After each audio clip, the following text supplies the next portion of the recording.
O Lula acha que está tudo tranquilo na Venezuela, não tem nada de grave, anormal ou assustador. Ele acha que aqui no Brasil também está tudo dentro da lei, dos preceitos constitucionais, democráticos. Quem não está satisfeito com o que Nicolás Maduro tem feito, que recorra à justiça, dominada pelo ditador. Quem não está satisfeito com o que o STF e Lula andam aprontando, que recorra a orações.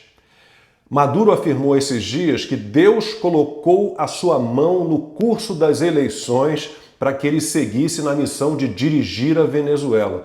Lula já foi além, sem essa de ser um escolhido por Deus. Ele pode mais, ele pode ser o próprio Todo-Poderoso.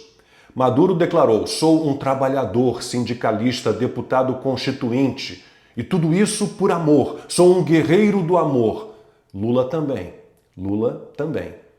Nicolás Maduro cooptou as Forças Armadas num nível além do que Lula foi capaz até agora. O ditador venezuelano tem a Guarda Nacional Bolivariana. O petista ainda não conseguiu criar sua própria Guarda Nacional, que ele explicou em entrevista recente como seria: eu queria criar uma coisa forte, uma coisa poderosa, para fazer aquelas intervenções que a gente vê em filme policial americano. Maduro tem suas milícias, seus coletivos, grupos pró-chavismo que propagam violência contra a oposição, contra os críticos do regime. O equivalente lulista poderia ser o exército do Stedley, aquele que o petista disse que iria para a rua defender o governo.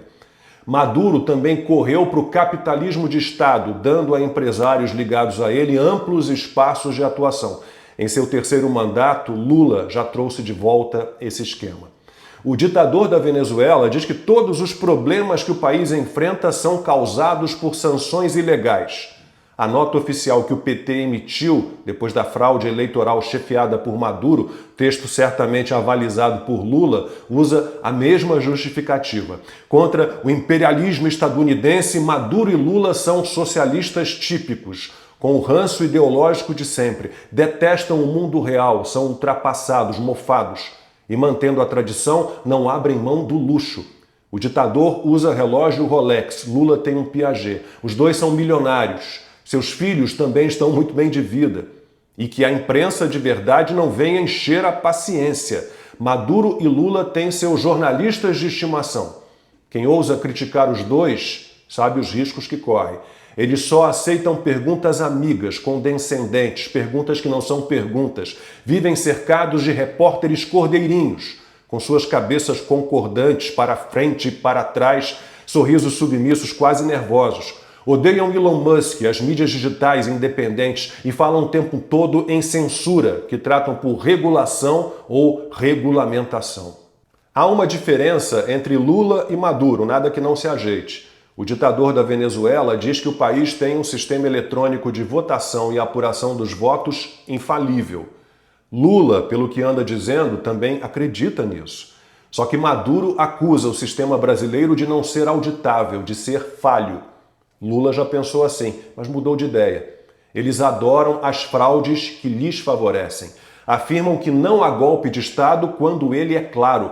Enxergam golpe de Estado onde não há.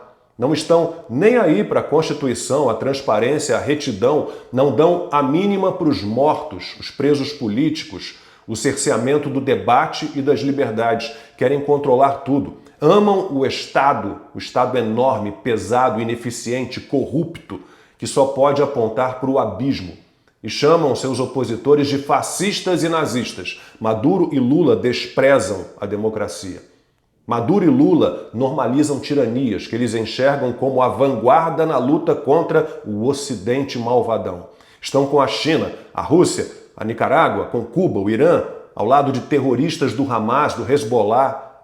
Por isso o Brasil do PT rapidamente lamentou a eliminação do principal chefe do grupo terrorista palestino.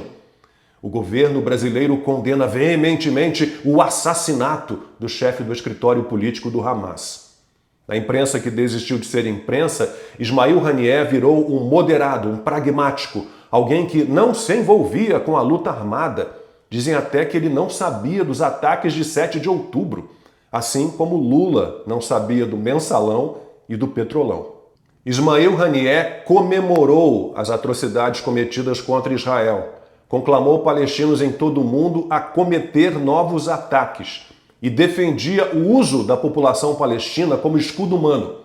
Precisamos do sangue das mulheres, das crianças e dos idosos na faixa de Gaza. Provavelmente era mais rico do que Lula e Maduro.